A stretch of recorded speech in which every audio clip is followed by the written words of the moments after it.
Bonjour à tous, bienvenue sur ce nouveau webinaire Citron. Nous allons parler aujourd'hui de l'année 2026 et des échéances clés de l'efficacité énergétique qu'on va essayer de traiter de manière mensuelle, mois par mois. Alors, hop, hop. Donc je me présente rapidement, je suis Vianney Raskin, je suis le fondateur et un des dirigeants de Citron, une société spécialisée en efficacité énergétique des bâtiments que je vais vous présenter juste après. Alors, un tout petit point, vous pouvez bien entendu poser vos questions pendant ce webinaire. Je vous invite juste à le faire sur le petit onglet Q et R pour questions-réponses que vous voyez en bas de votre écran.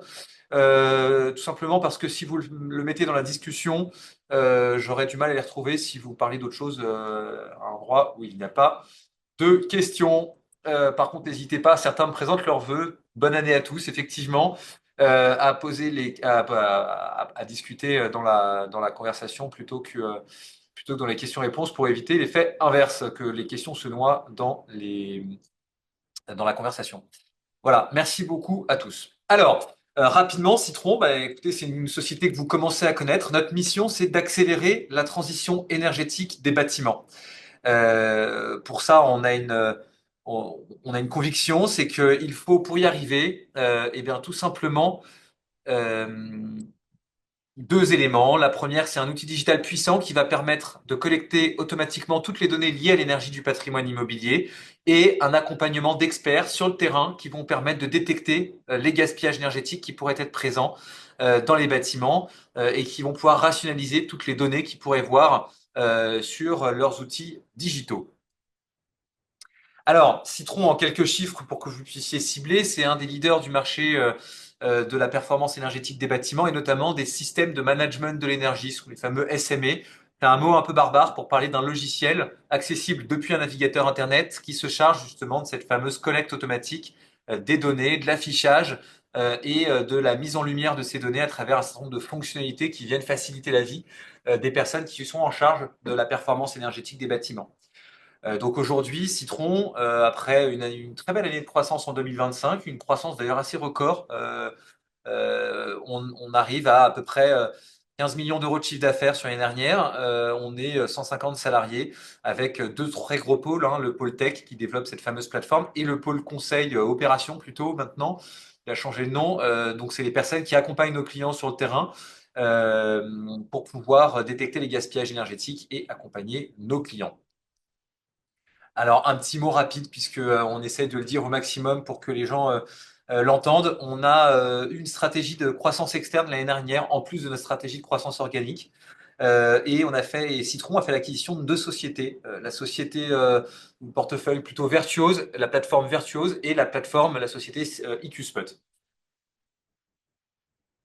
Citron aujourd'hui travaille avec quatre grands secteurs d'activité. Le premier, dans l'ordre de cette slide, plus que dans la taille ou les priorités de Citron d'ailleurs, c'est le tertiaire occupant. Donc c'est des entreprises au sens large qui, pour des raisons d'exploitation ou des raisons d'utilisation d'hébergement de leurs salariés, ont des bureaux, des commerces, des centres logistiques, des hôtels, des restaurants, euh, etc., etc.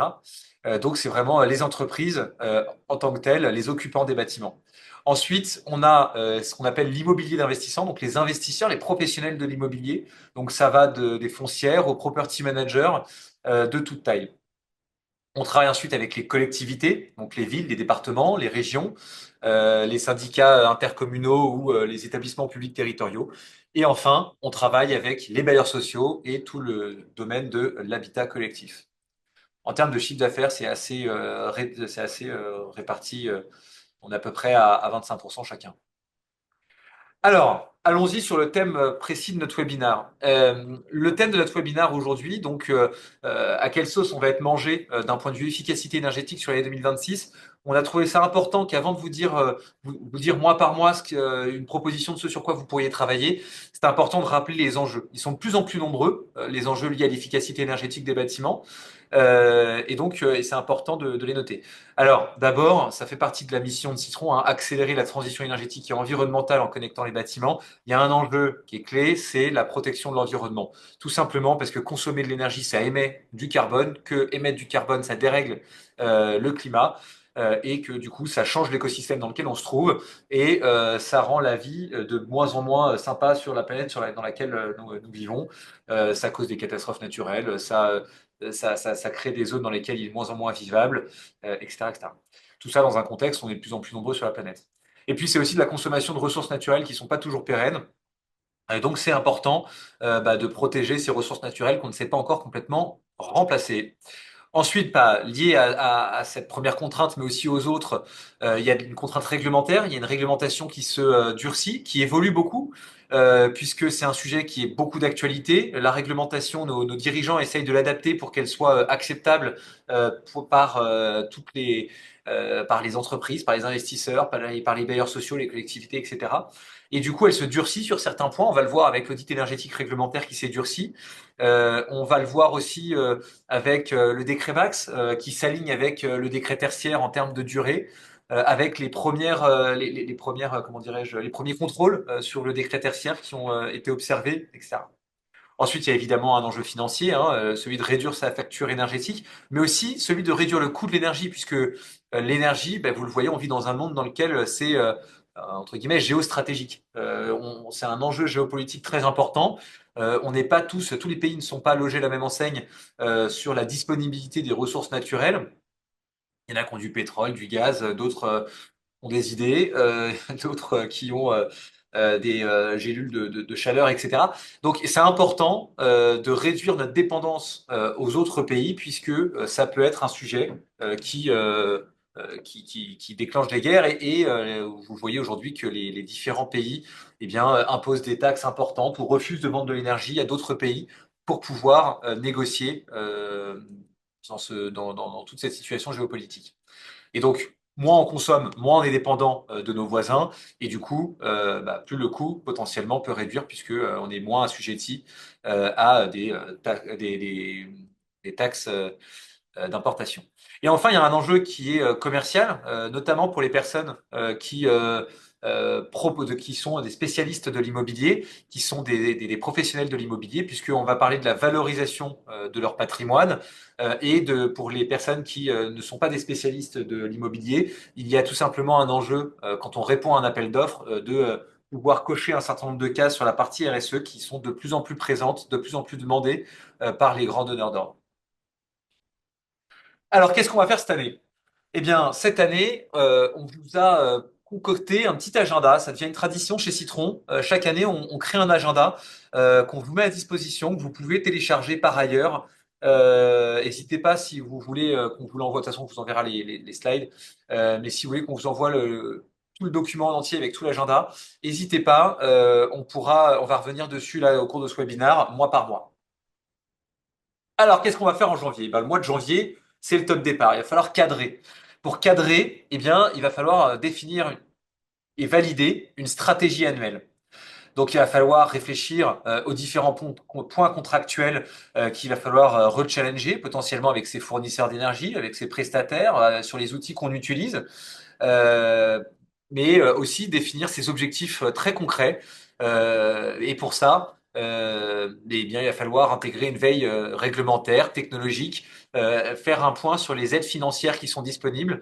À ce sujet-là, Citron va bientôt sortir justement un état des lieux, comme chaque année, de toutes les aides financières qui sont disponibles pour l'année à venir.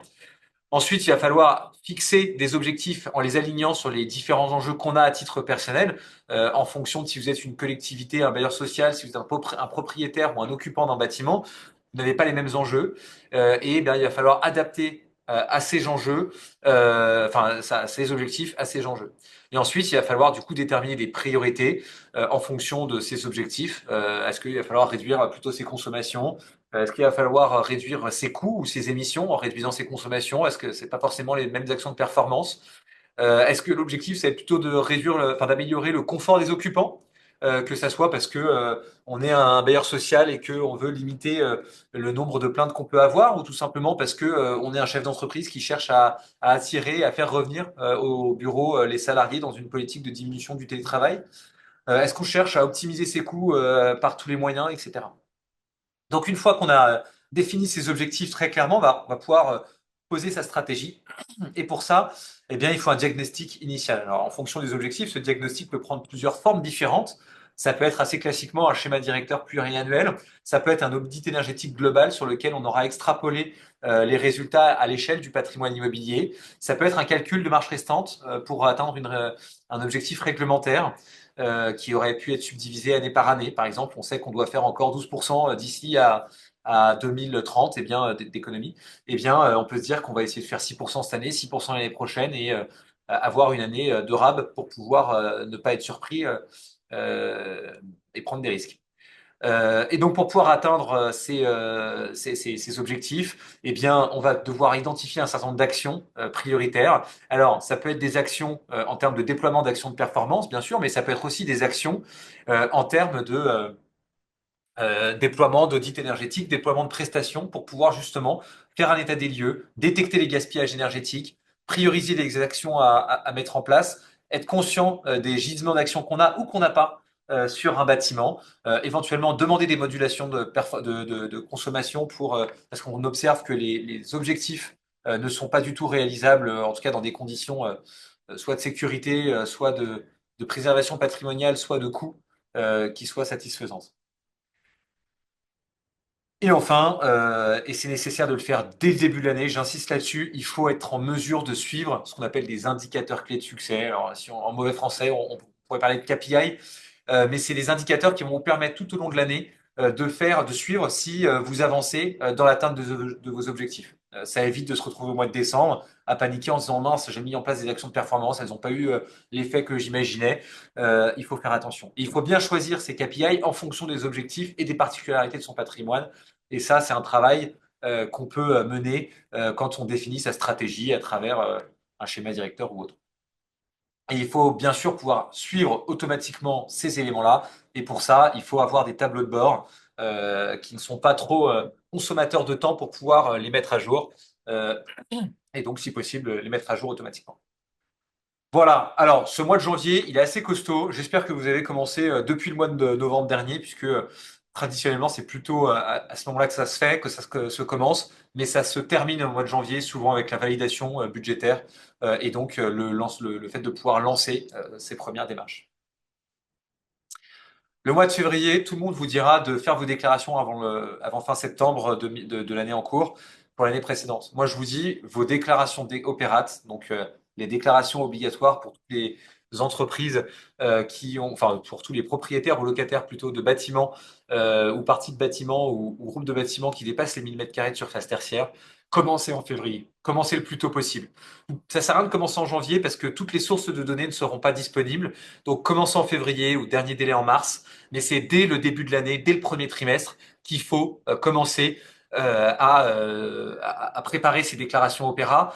Sinon, on se retrouve en retour de congé au mois de septembre, complètement dans le rush à un moment donné où on est sûr qu'on sera en retard. Donc vraiment, que vous passiez par des prestataires, que vous le fassiez en interne, que vous le fassiez avec un outil ou sans outil, vraiment, j'insiste, commencez dès le mois de février à travailler sur vos déclarations Opéra. En fonction de comment vous êtes équipé, ça peut prendre plus ou moins de temps. Ayez en tête que une plateforme de management de l'énergie, par exemple comme Citron, peut automatiser une très très grosse partie de ces déclarations opérates, qui sont sinon assez consommatrices de temps, notamment dans la consolidation des données. Alors, pour pouvoir faire ça, eh bien, il faut lister les données qui sont nécessaires, hein, les relevés de consommation énergétique de l'année précédente, en électricité, en gaz, en chaleur, etc. Il faut identifier les bâtiments qui sont concernés et centraliser les informations. Il faut essayer de rentrer dans le détail des informations concernant ce bâtiment.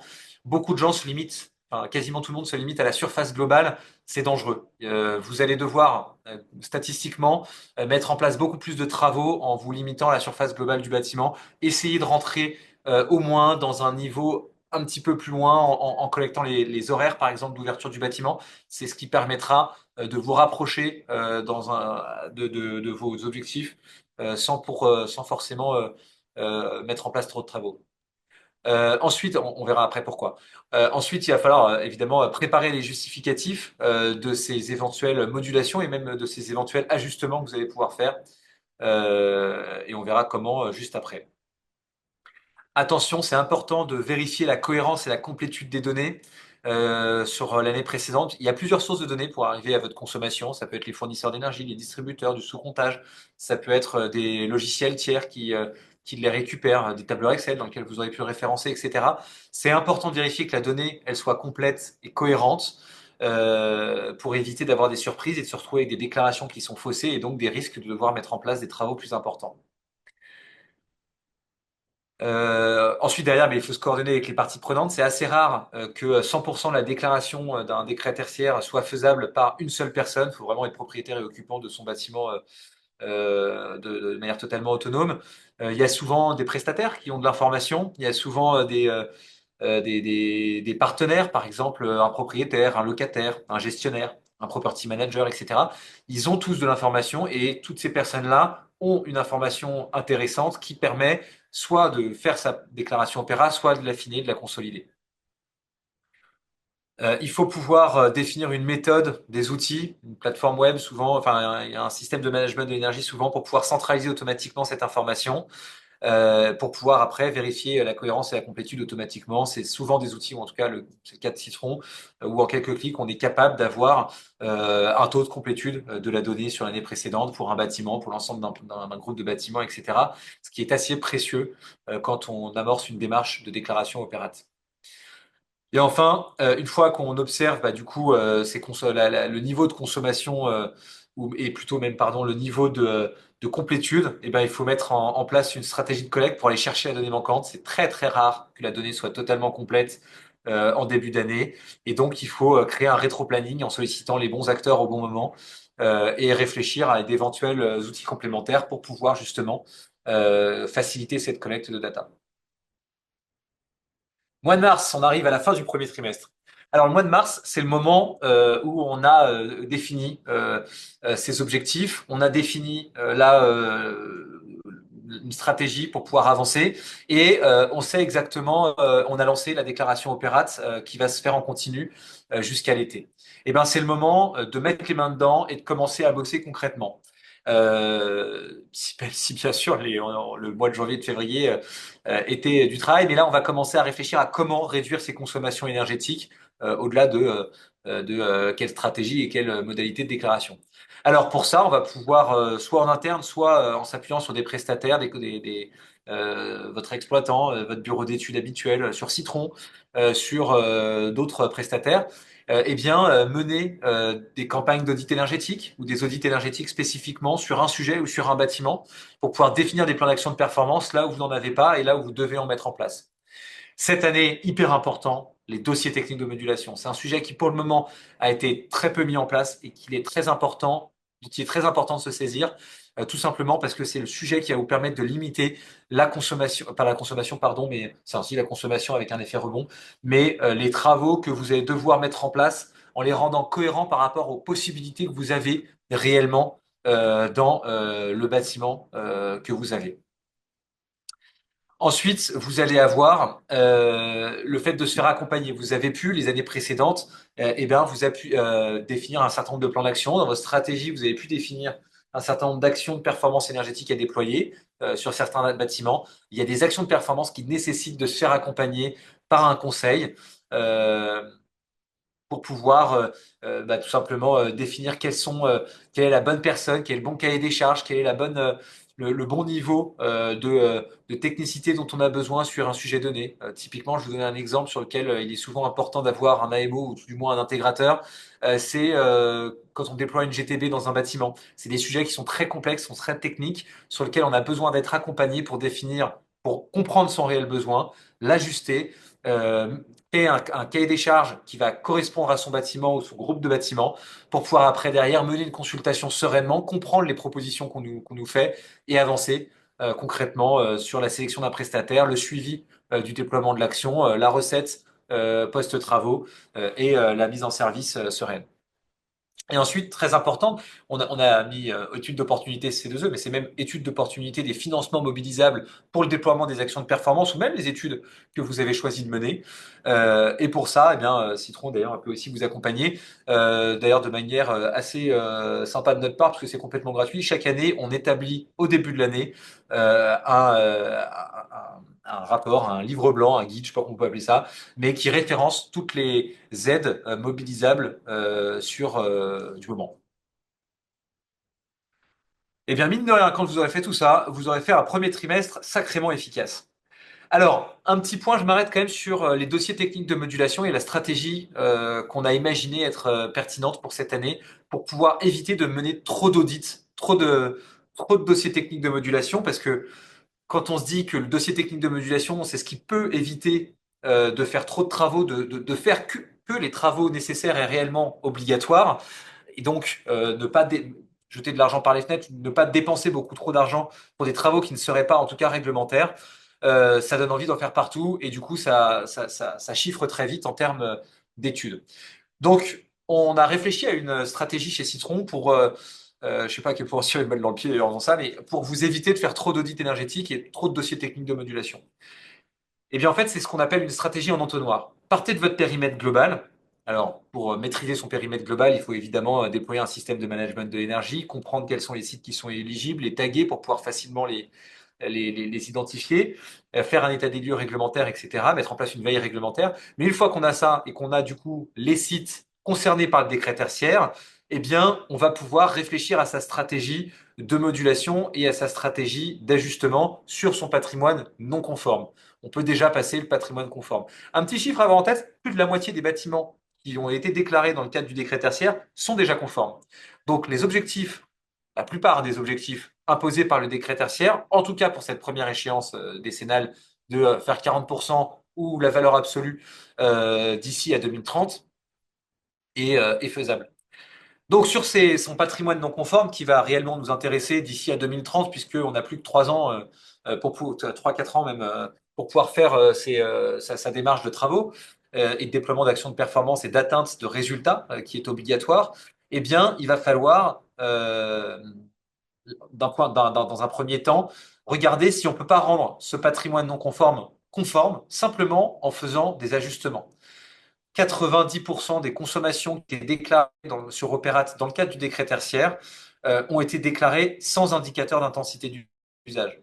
Alors que même si certains indicateurs sont très compliqués à collecter, je pense qu'il est très difficile de savoir quelle est la surface de salle de réunion par rapport à la surface d'open space par rapport dans une tour. Mais il y a des choses qui sont faciles à collecter. Ça va être par exemple le fait de définir des horaires d'occupation du bâtiment. Eh ben, ces horaires d'occupation du bâtiment, c'est un indicateur d'intensité d'usage qu'on peut presque lire sur les courbes de consommation énergétique du bâtiment.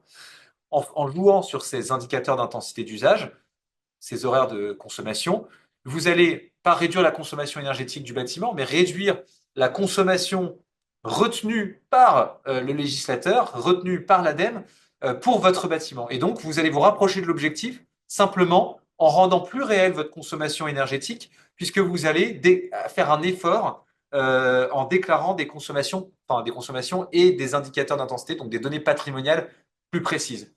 Les indicateurs d'intensité d'usage, du coup, ça les rend mais hyper importants. Ça rend presque intéressant le fait de mener une étude pour savoir potentiellement quelle est la répartition entre cette fameuse surface de bureau et cette fameuse surface d'open space, j'en sais rien, dans un bâtiment. Puisque si ça vous permet de faire 1% d'économie en moins et que ce pourcent, c'est celui qui imposait de faire une réhabilitation thermique de votre bâtiment, c'est des centaines de milliers d'euros de travaux qui sont réduits parce que vous aurez été chercher la data un petit peu plus loin.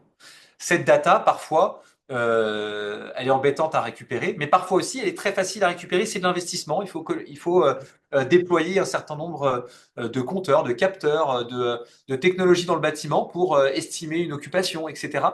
Il y a des algorithmes, par exemple, chez Citron, on essaye d'estimer, enfin, on estime l'occupation d'un bâtiment en fonction de ses consommations d'eau. Il y a plein de façons de faire qui permettent de collecter ces indicateurs d'intensité d'usage et qui peuvent avoir un impact hyper important sur le nombre de bâtiments qui auront des travaux et sur les bâtiments qui auront des travaux qui vont sur le niveau de travaux qui devront être mis en place dans le bâtiment. Ensuite, il faudra mettre en place des audits énergétiques pour pouvoir savoir sur les bâtiments qui sont toujours pas conformes quel est le plan d'action à mettre en place. Alors ces audits, ils ont déjà eu lieu et que les actions proposées sont encore valables, pas besoin de faire des audits, la case est déjà cochée, mais du coup vous avez un plan d'action de performance. Une fois que vous avez ce plan d'action de performance seulement, faites un dossier technique de modulation constituer finalement ce dossier technique de modulation sur le bâtiment qui, de toutes les façons, intègre dans les fichiers qui composent ce dossier un audit énergétique assez poussé, puisqu'il doit en fait référencer 100% des actions possibles à déployer sur le bâtiment pour pouvoir prouver qu'il n'y avait pas d'autres actions possibles pour pouvoir atteindre les objectifs réglementaires. Et enfin, le périmètre de travaux arrive, et ce périmètre de travaux, pensez au financement mobilisable, surtout sur les actions de performance qui sont très importantes et qui, du coup, ont un coût élevé. Je fais une petite aparté. Ce document est également mobilisable sous forme d'infographie. N'hésitez pas à nous le demander, on vous le communiquera aussi. Alors, un petit point sur les modulations également. Il y a trois types de modulation. Je vais passer assez vite parce on a assez peu de temps ensemble. Je ne veux pas vous prendre plus de temps que ce qu'on vous a annoncé. Mais globalement, vous pouvez moduler les actions de performance obligatoires à déclarer si elles coûtent trop cher, si le temps de retour sur investissement est trop élevé. Donc, en fonction de si c'est une action qui porte sur l'optimisation et l'exploitation des systèmes, c'est jusqu'à 10 ans de TRI. Au-dessus de 10 ans de temps de retour sur investissement, l'action n'est plus obligatoire. Au-dessus de 15 ans pour les travaux de renouvellement d'équipement et au-dessus de 30 ans pour tout ce qui touche sur l'enveloppe. Ça exclut pas beaucoup d'actions, mais bon, ça limite quand même l'importance des travaux à déployer très régulièrement quand on a des objectifs pour lesquels on est très loin. Ensuite, il y a bien évidemment tout ce qui est lié au patrimoine, hein. On donne toujours comme exemple, on ne va pas on va pas préconiser une isolation par l'extérieur sur le palais de l'Élysée. Mais pour là, il faut non seulement faire un dossier technique de modulation, mais en plus, pour compléter ce dossier technique de modulation, en plus de votre énergie manager, de votre thermicien, de la personne qui est capable de faire ce dossier technique de modulation, qui est certifié pour, il va falloir aussi consulter un architecte labellisé, enfin un architecte inscrit au registre des monuments historiques, un architecte de patrimoine.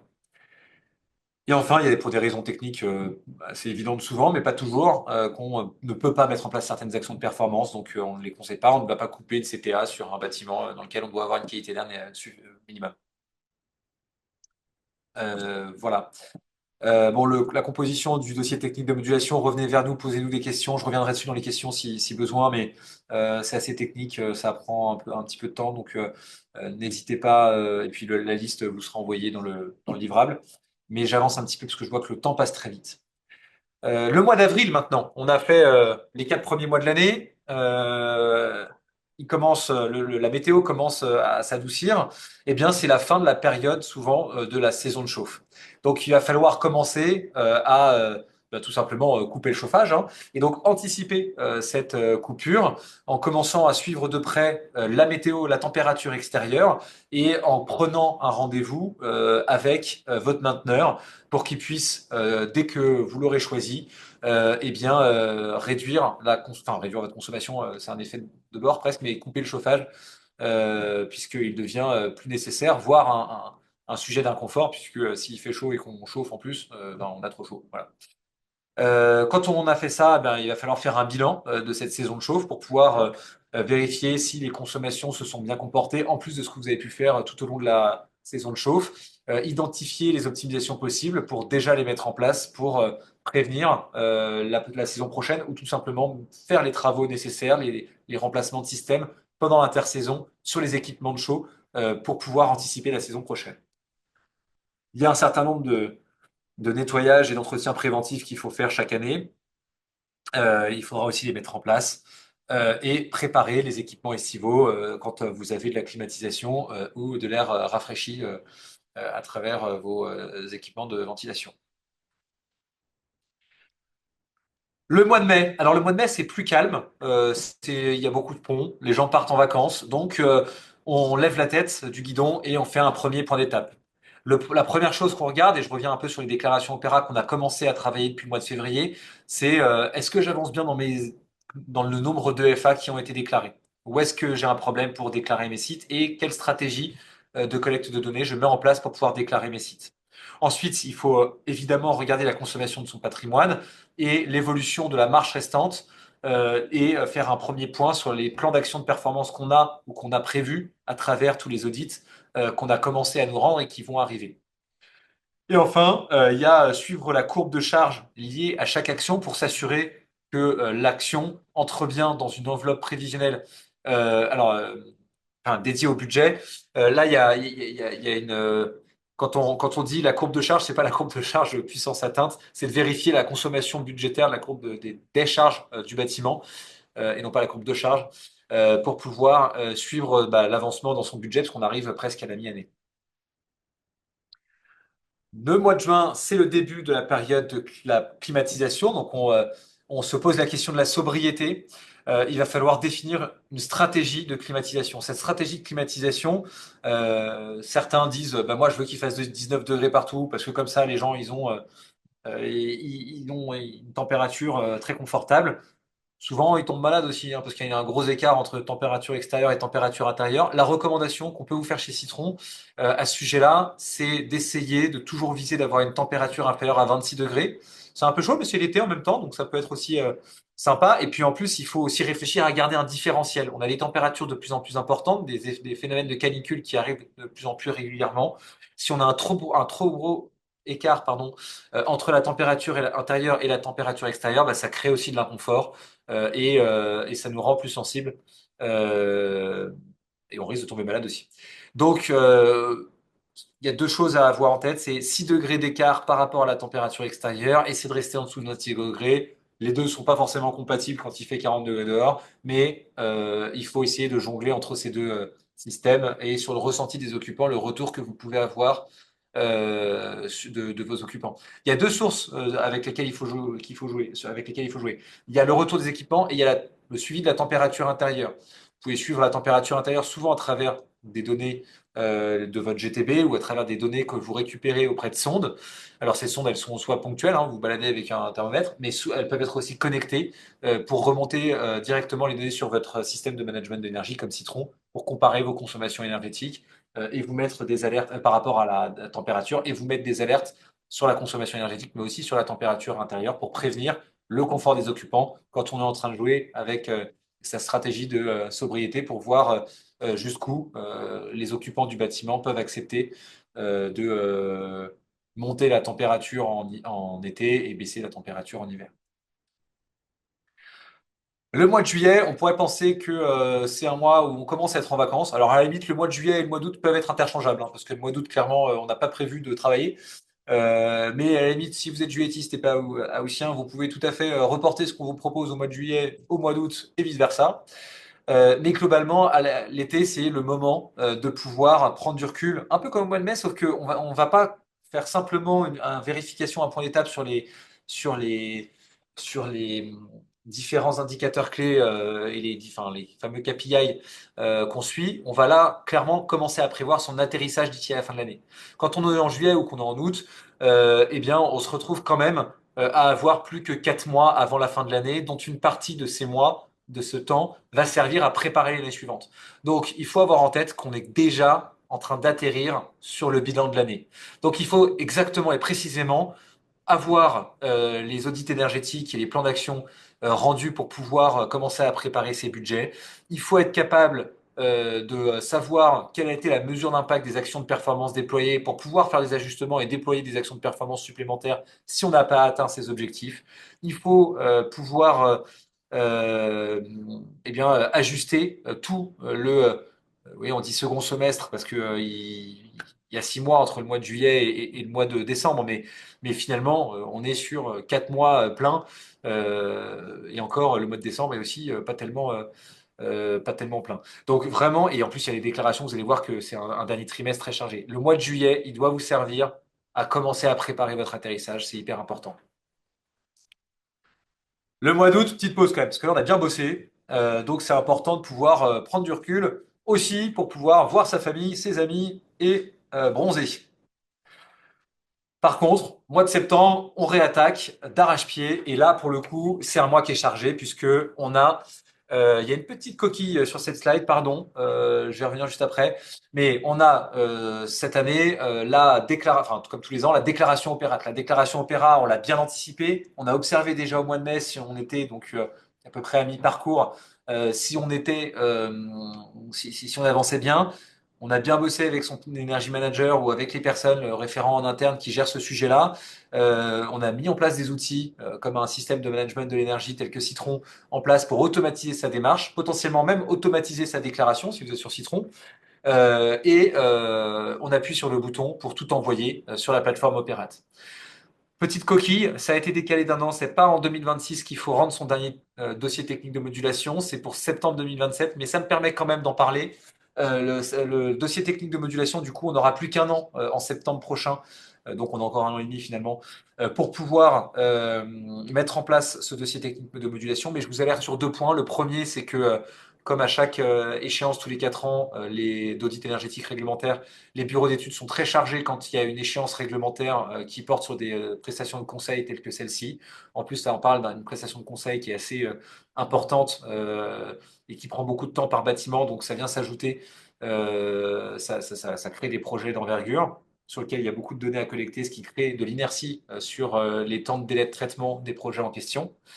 Et en plus de ça, on parle de projets qui prennent plusieurs mois, qui viennent s'ajouter au carnet de commandes habituel de vos prestataires. Donc un projet d'audit énergétique et en plus c'est en général 4-5 mois pour pouvoir le mener à terme.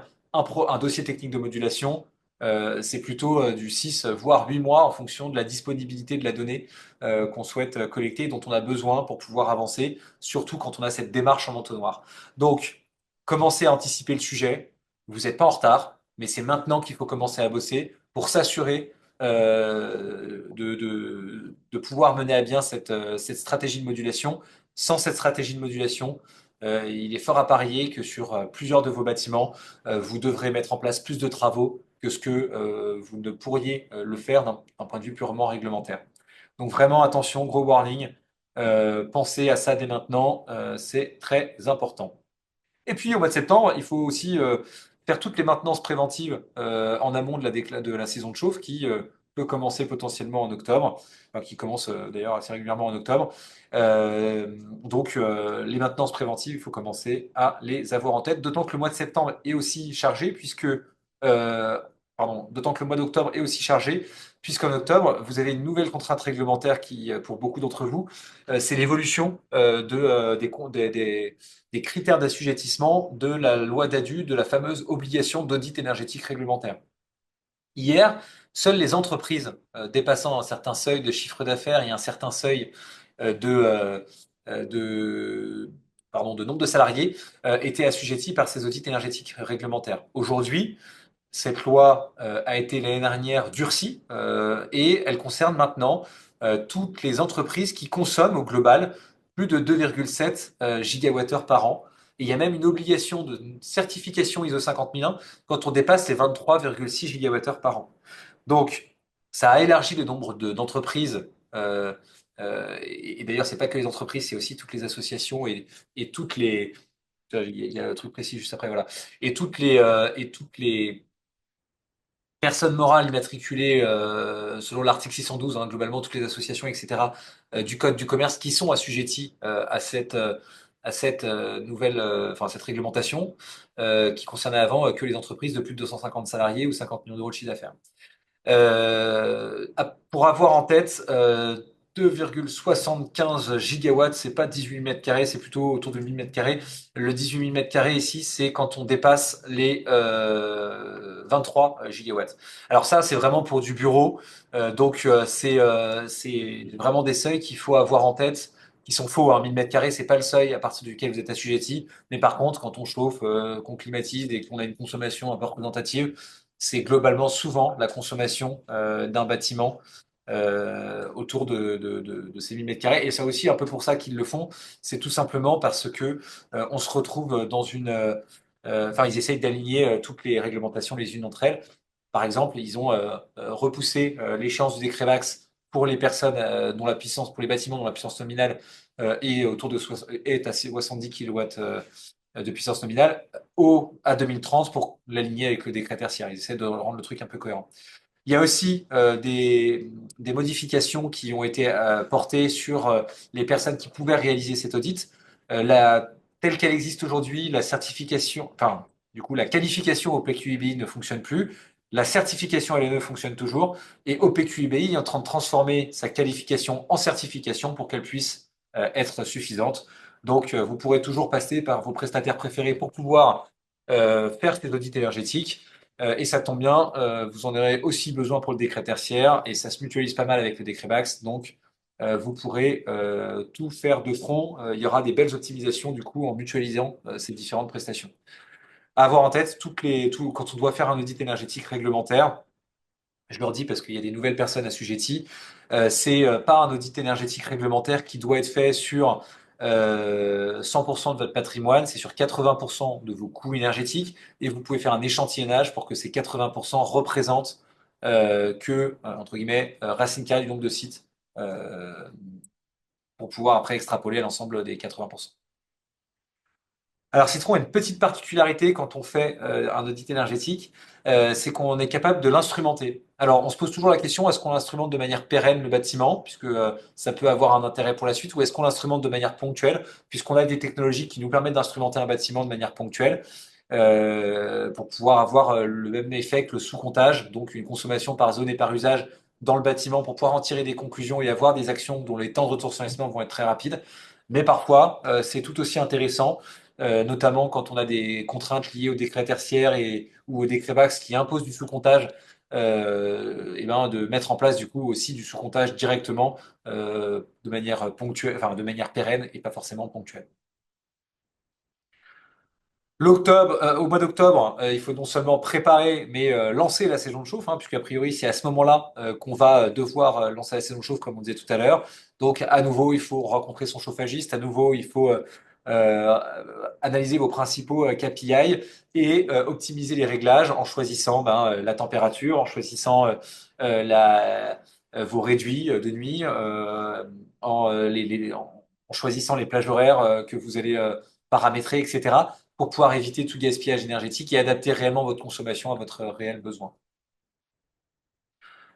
Mois de novembre, eh bien là, il est presque trop tard pour travailler sur 2026. On commence à se projeter sur 2027. Donc là, il faut prendre rendez-vous avec votre Energy Manager quand vous avez un prestataire pour pouvoir commencer à travailler sur la stratégie de l'année prochaine et sur votre budget, parce que c'est souvent aussi la saison des budgets où on doit aller voir son N+1, son N+2, le DAF, etc., pour pouvoir lui dire, ben voilà de quoi j'ai besoin l'année prochaine pour atteindre tel objectif.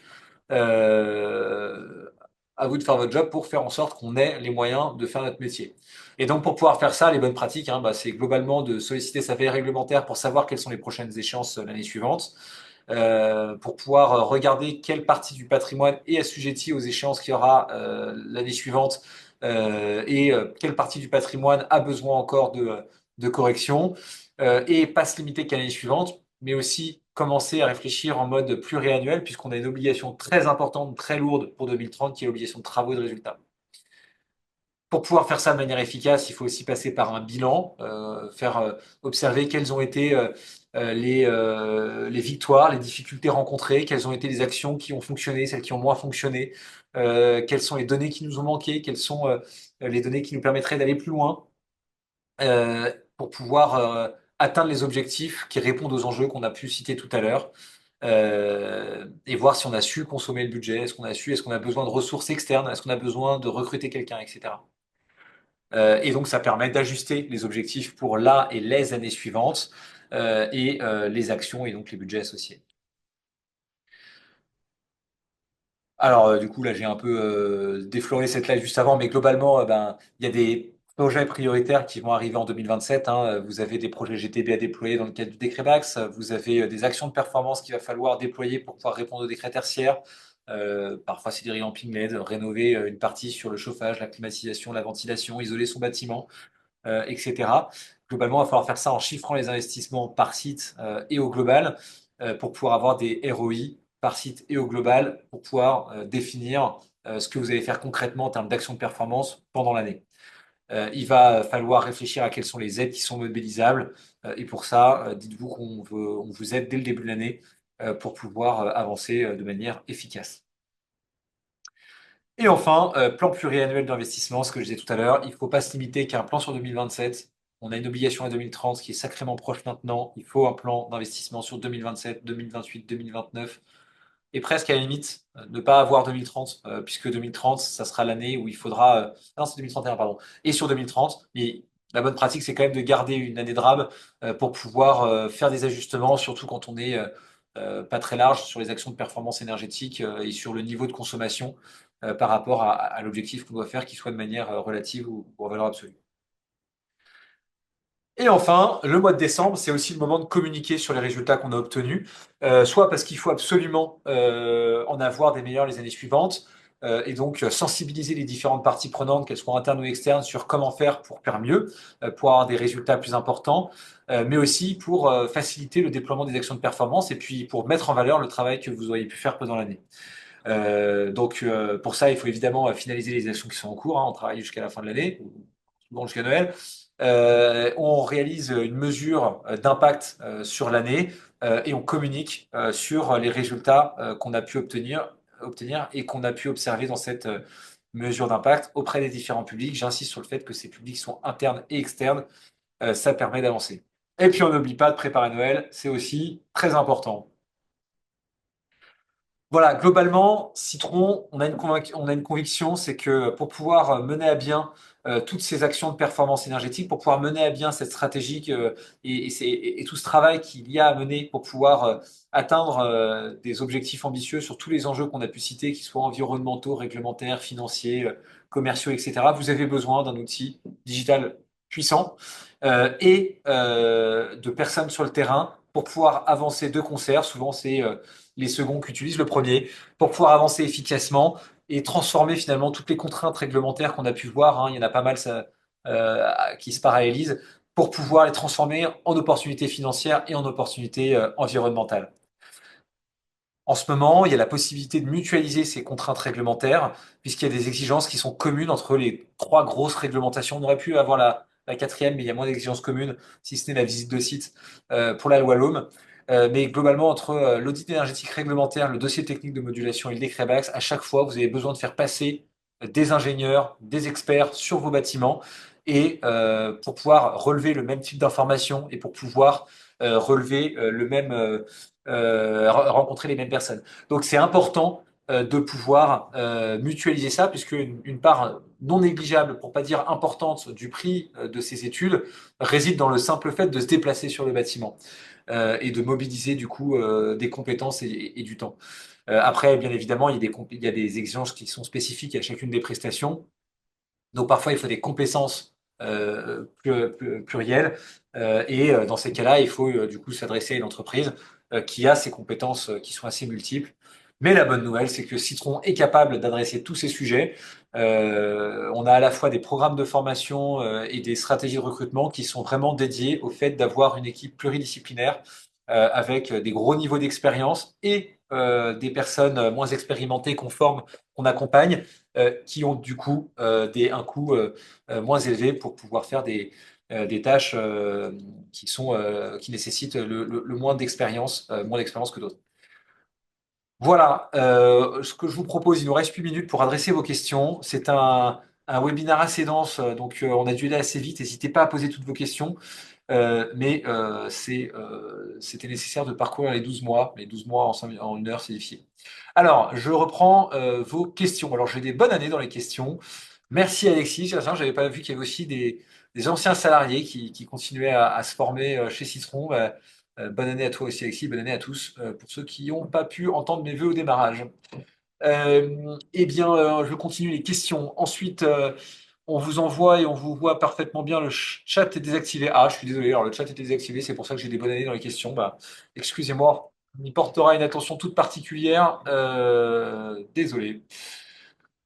Ensuite, j'aime bien ce calendrier, mais je trouve qu'il ne dit pas à quelles exigences il répond. Par exemple, il faut définir ses objectifs en KPI en janvier. Ces exigences répondent-elles aux décrets tertiaires bac autres? Alors oui, effectivement, je suis d'accord avec vous. On est très limité par l'exercice, notamment en termes de temps. Mais ce que je vous invite à faire, et puis en plus, enfin, les KPI, c'est la question d'après d'ailleurs, quels sont les KPI? Ils dépendent beaucoup de votre situation entre guillemets, personnel de la situation des bâtiments sur lesquels vous évoluez. Et si vous êtes un bailleur social, si vous êtes un... j'essaie de revenir à la slide où on parlait des KPI, mais je vais rester sur celle-ci. ou si vous êtes un bailleur social, si vous êtes une entreprise, si vous êtes une collectivité, si vous êtes un investisseur immobilier, vous n'allez pas avoir les mêmes KPI à suivre. Les investisseurs immobiliers ont souvent des KPI qui sont liés aux émissions de gaz à effet de serre et aux certifications, aux qualifications dont ils ont besoin pour valoriser leur patrimoine. Une collectivité territoriale va réfléchir aussi par rapport à la volonté des habitants. En plus de la réglementation. Une entreprise va avoir aussi une dimension, une collectivité territoriale aussi, cela dit, mais a une dimension très financière pour optimiser ses investissements aussi dans son activité. Un bailleur social va être très vigilant sur le confort de ses habitants, de ses occupants. Donc voilà, ces KPI, du coup, on les doit les définir en fonction de ses objectifs concrets, et donc ça nécessite une étude un peu spécifique. Mais on peut le faire de manière totalement gratuite avec vous lors d'une réunion avec un expert. Parce que nous aussi, ça nous aide à définir vos besoins et à vous proposer des offres adaptées. Donc, n'hésitez pas, contact@citron.io, à nous contacter pour qu'on puisse tout simplement définir ces KPI ensemble et vous proposer des solutions sur comment du coup atteindre ces KPI, ces objectifs. La question d'après, sur Opérate, le propriétaire et le bailleur sont-ils tous les deux soumis à la déclaration ou suffit-il d'attribuer la tâche à l'un des deux? Alors, le propriétaire et le locataire. Alors, pour moi, le propriétaire et le bailleur, c'est la même personne. Enfin, c'est souvent la même personne. Donc, je vais comprendre que c'est le propriétaire et le gestionnaire, ou le propriétaire ou le locataire, en fonction de si on voulait dire preneur à bail. Mais globalement, les personnes qui sont contraintes à faire cette déclaration Opéra, c'est le propriétaire, le bailleur, la foncière, la personne qui possède le bâtiment d'un côté, et c'est l'occupant, donc souvent le locataire ou le preneur à bail de l'autre. Après, libre à eux de missionner une entreprise comme Citron ou comme un property manager ou comme un exploitant ou une société tierce qui va être en charge de faire cette déclaration Opéra. Mais le risque, qui est globalement un risque d'amende, qui est un risque de dévaloriser son patrimoine, qui est un risque de name and shame, qui est un risque de ne pas être en conformité avec la réglementation, eh ben, il sera toujours au final sur la personne qui loue le bâtiment et sur la personne qui le met en location. Donc bailleur et preneur à bail. La question suivante, à nouveau sur le décret tertiaire, pouvez-vous rappeler quelle est la surface réglementaire pour la déclaration sur Opérate? C'est 1000 mètres carrés, mais ça peut être 1000 mètres carrés parce que chez Citron, par exemple, on a des bâtiments à Bordeaux et à Lyon qui font moins de 1000 mètres carrés, mais par contre, on est dans des bâtiments qui font eux-mêmes plus de 1000 mètres carrés, donc on reste assujetti. C'est la notion de partie de bâtiment de plus de 1000 mètres carrés. Il y a aussi la somme de bâtiments de plus de 1000 mètres carrés. Imaginez un campus avec plein de petits bâtiments, enfin petits, plein de bâtiments de moins de 1000 mètres carrés qui à eux tous font plus de 1000 mètres carrés, vous êtes assujetti également. Il y a les bâtiments mixtes. Quand il y a 1000 mètres carrés de tertiaire dans un bâtiment industriel, par exemple, on est aussi assujetti. Et puis, à partir du moment où vous avez plus de mètres carrés de tertiaire, de manière générale, vous êtes assujetti. Question suivante, les dossiers techniques de modulation sont-ils à faire cette année ou sera-t-il encore possible de les faire l'année prochaine? La date limite pour les déposer, c'est la déclaration de 2027 qui porte sur les consommations de 2026. C'est pour ça qu'il y a souvent des confusions entre 2026 et 2027. Donc vous pouvez en faire qui dépassent jusqu'à 2027, mais dites-vous que si vous attendez le mois de janvier 2027, vous avez de grandes chances de ne pas trouver la bande passante nécessaire chez vos prestataires et vous avez de grandes chances que le temps de réalisation de l'audit énergétique, le temps de l'amorcer, etc., de la constitution du dossier, ne suffisent pas pour pouvoir vous retourner si jamais ce dossier technique de modulation n'a pas les résultats que vous en espérez. Donc moi, je vous conseille vraiment de vous y mettre au plus tôt. Vous n'êtes pas encore en retard, mais vous êtes clairement pas en avance. Plus en avance. Voilà, c'est à partir de maintenant qu'il faut commencer, mais vous avez jusqu'au 31 septembre 2027. L'estimation de la consommation était la bonne solution pour faire des économies. Alors, estimer une consommation, c'est pas ce qu'on fait chez Citron, mais peut-être que je me suis mal exprimé. Chez Citron, on évite d'estimer les consommations, on les mesure. Enfin, on a plein de façons de les suivre. Soit on collecte l'information auprès des fournisseurs d'énergie. On a des agents d'intelligence artificielle qui vont être capables de lire, de collecter et de lire vos factures énergétiques pour comprendre les données qui sont dessus, dont les données de consommation, de livraison, de facturation, etc. De coût. On va être capable de capter les données des compteurs auprès des distributeurs, donc récupérer les données issues d'Enedis, le compteur Linky, auprès de GRDF avec le compteur Gaspard, etc. On va être capable d'instrumenter vos bâtiments en mettant des petits capteurs sur vos compteurs, en mettant des sous-compteurs, des sondes de température, etc., pour pouvoir être vraiment au fait de vos consommations concrètes. Donc, on n'estime pas vos consommations, hein, on les mesure et on les objective même. Je me demande si le petit là où je me suis pas fait comprendre, c'est peut-être sur les indicateurs d'intensité d'usage. L'idée n'est pas d'estimer les consommations, mais de les rationaliser par rapport à l'occupation du bâtiment pour pouvoir éviter de mettre en place trop de travaux par rapport à ce que vous impose réellement la réglementation. Donc, hyper important, c'est cet indicateur d'intensité d'usage. Et cela, clairement, c'est cette année sur lequel il faut commencer à travailler avec. À partir de quand considérez-vous qu'un audit est obsolète? 4 ans ou la mise en place des actions qu'il préconise? Un audit, il est obsolète évidemment dès lors qu'on a mis en place les actions qui le préconisent, puisque on ne peut plus mettre en place les actions qui a été, qui ont été préconisées, pardon. Ou si les consommations énergétiques ont radicalement changé. Et la réglementation dit que tous les 4 ans, il faut le refaire, tout simplement parce qu'il est légalement obsolète. Le webinaire est-il enregistré? Oui, vous pourrez tout visionner. On va diffuser un replay, rassurez-vous. Pour être précis dans vos propos, n'est-il pas plus simple de compter la consommation à l'usage d'un émetteur de chaleur plutôt que de l'estimer en fonction du volume de pièces? Alors du coup, ça va être la même personne qu'avant. On n'estime pas la consommation en fonction du volume de pièces. On va plutôt, par contre, se servir des indicateurs d'intensité d'usage pour moduler l'objectif de consommation énergétique que vous avez. Par exemple, en valeur absolue, votre indicateur de consommation d'usage sur un bâtiment de bureau ne sera pas le même si vous déclarez une surface globale en considérant que c'est majoritairement de l'open space ou si vous déclarez de l'open space et de la salle de réunion et un restaurant d'entreprise et une crèche en bas d'immeuble, etc. Donc, c'est important d'être précis dans les consommations, dans les indicateurs d'intensité d'usage qu'on déclare, non pas pour estimer une consommation différente, mais pour rationaliser l'objectif qu'on doit atteindre, pour pouvoir juste atteindre un objectif cohérent par rapport à l'usage qu'on a du bâtiment, à l'usage réel qu'on a du bâtiment.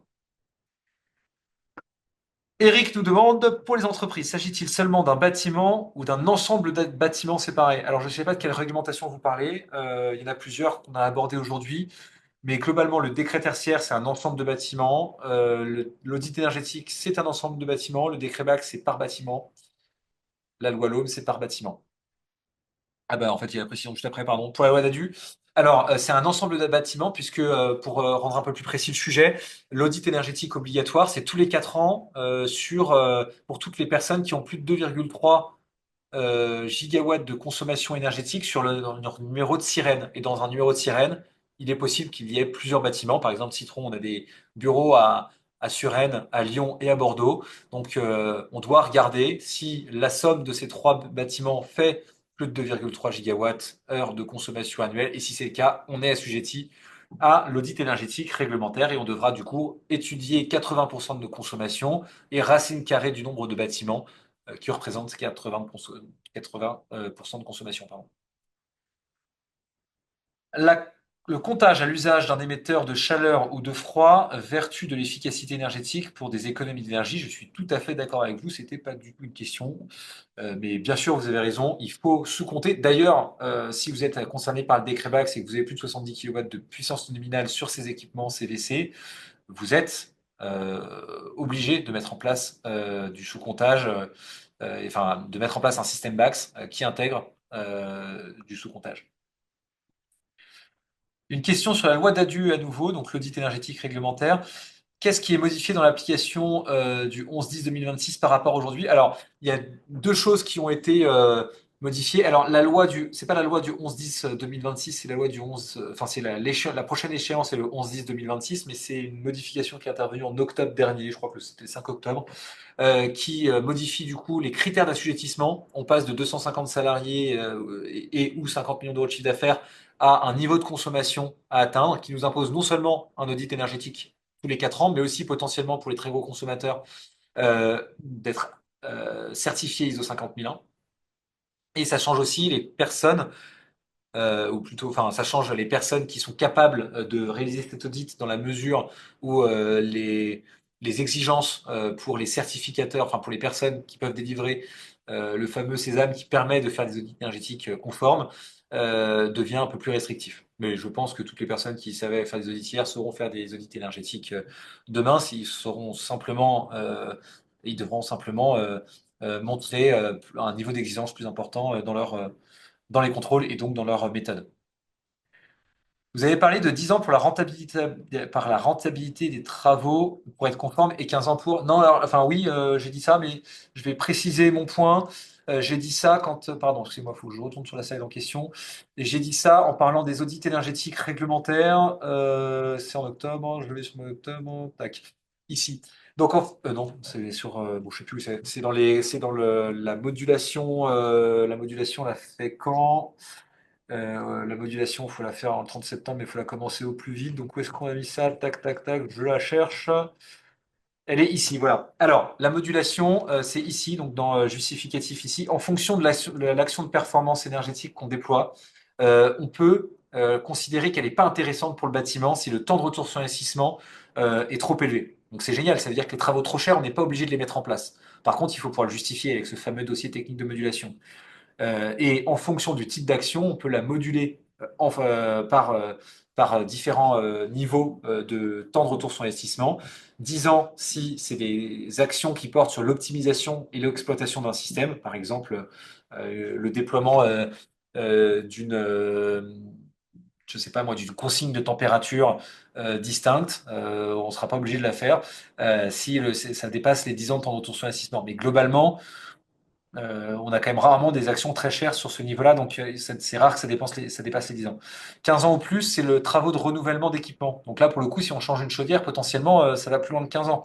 Donc là, effectivement, il faut regarder, faut être attentif pour savoir si on est effectivement contraint de remplacer la chaudière. 30 ans et plus, c'est pour des solutions qui touchent le bâti, hein, qui touchent l'enveloppe. Donc là, ça peut très souvent dépasser les 30 ans ou plus.